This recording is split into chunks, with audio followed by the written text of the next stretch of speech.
Professores de todo o Brasil tiveram uma grande vitória aí nesse último final de semana, quando terminou o julgamento no Supremo Tribunal Federal do recurso extraordinário que questionava a constitucionalidade de 1/3 de planejamento do magistério.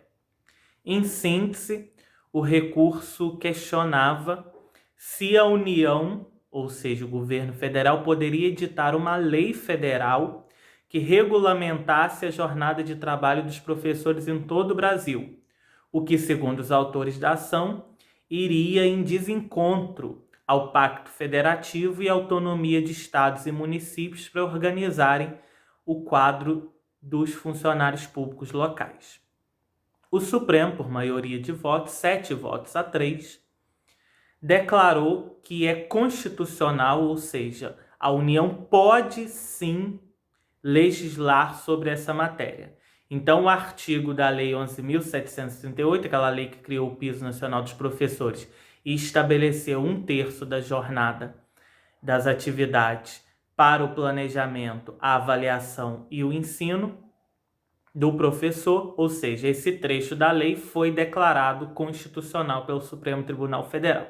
Mais do que isso, essa declaração de constitucionalidade já tinha acontecido em 2011, quando o Supremo julgou a constitucionalidade do Piso Nacional dos Professores. Porém, naquela época, essa questão do 1/3 teve empate, 5 votos a 5. Então, o Supremo declarou que era constitucional, mas não declarou a repercussão geral do tema. Ou seja, aquela decisão valeu só para aquela ação em si.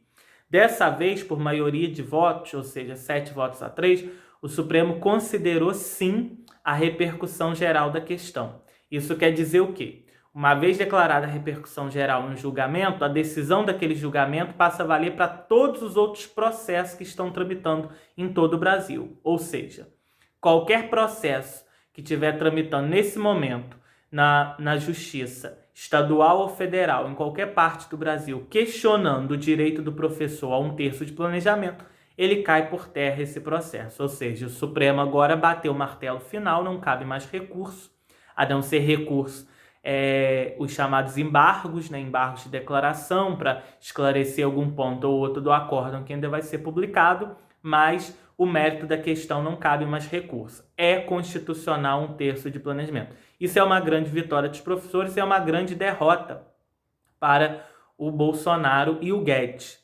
porque apesar de ser uma ação de 2015, em nenhum momento o governo federal se manifestou dentro da ação, ou seja, o Bolsonaro não saiu em defesa dos professores. E a gente sabe que o projeto neoliberal do Guedes e do Bozo, eles querem mesmo Estado mínimo, ou seja, menos servidores públicos, menos serviços públicos, menos ação estatal e mais de ação privada. Então, de certa forma, a declaração da inconstitucionalidade do 1/3 do planejamento dos professores interessava a política neoliberal do Guedes e do Bozo. Mas não foi isso que aconteceu. Os professores foram lá no Supremo e derrotaram o Bozo, e derrotaram o Guedes, e derrotaram o neoliberalismo. Fica válido 1/3 de planejamento, que serve para o professor estudar, planejar suas aulas, corrigir avaliações, etc., e que faz parte da qualidade de vida do professor. Sem sombra de dúvida, essa é uma grande vitória, porque uma vez derrubado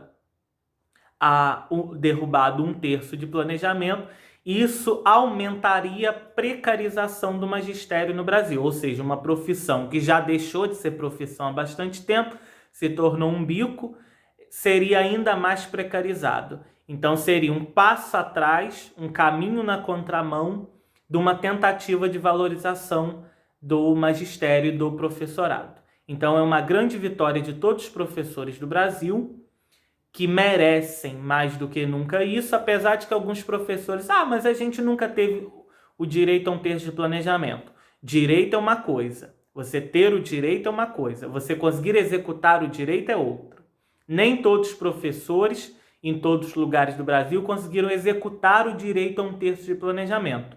Ou seja, existem muitos lugares no Brasil, assim como o caso dessa professora da ação que foi julgada, lá de Santa Catarina, que ainda não gozam de 1/3 de planejamento, mas ela tem o direito. Ela tem o direito assegurado e ela pode brigar por esse direito.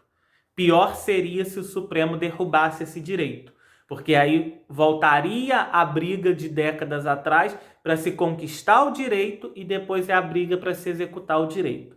Então, fica mantido um terço de planejamento, ou seja, os professores de todo o Brasil têm o direito a um terço de planejamento. E aqueles que ainda não usufruem desse direito, agora voltam à briga para conseguirem usufruir, uma vez que qualquer ação que tiver em andamento em todo o território nacional agora cai por terra.